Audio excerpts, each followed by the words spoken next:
অনেকেরই প্রশ্ন যে আমরা লাইলাতুল কদর তো বুঝলাম, কিভাবে নামাজ পড়তে হবে, লাইলাতুল কদরের দোয়া কি, লাইলাতুল কদরের আমল কি? আমরা আগেই বলে রাখি যে আল্লাহ রাসূল সাল্লাল্লাহু আলাইহি ওয়াসাল্লাম লাইলাতুল কদরের একটা দোয়া বর্ণনা করেছেন, যেটা আমরা হাদিস থেকে জানতে পারি। জামে তিরমিজির 3513 নম্বর হাদিসের মধ্যে আছে। আন আয়েশা, হযরত আয়েশা রাদিয়াল্লাহু তাআলা আনহা থেকে বর্ণিত, তিনি বলেছেন, ইয়া রাসূলুল্লাহ আরওয়াইতা ইন আলিমতু আইয়ু লাইলাতিন লাইলাতুল কদর, যদি আমি জানি যে কোন রাত্রটা লাইলাতুল কদর, এটা যদি আমি শিওর জানি, তাহলে মা আকুলু, আমি কি বলবো, এই বিষয়ে আপনি কিছু বলেন, আপনার মতামত কি?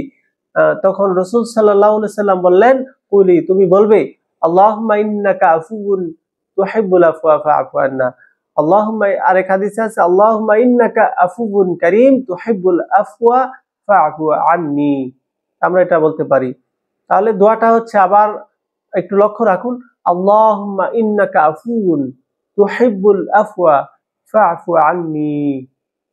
তাহলে এটা হচ্ছে লাইলাতুল কদরের দোয়া, যেটা রাসূল সাল্লাল্লাহু আলাইহি ওয়াসাল্লাম হযরত আয়েশা রাদিয়াল্লাহু তাআলা আনহাকে শিক্ষা দিয়েছেন। এর অর্থ হচ্ছে আল্লাহুম্মা ইন্নাকা আফুউন কারীম, হে আল্লাহ, আপনি তো হচ্ছেন ক্ষমাশীল, আপনি ক্ষমাকে ভালোবাসেন, সুতরাং আপনি আমাকে বা আমাদেরকে ক্ষমা করে দিন। এটার অর্থ এটা।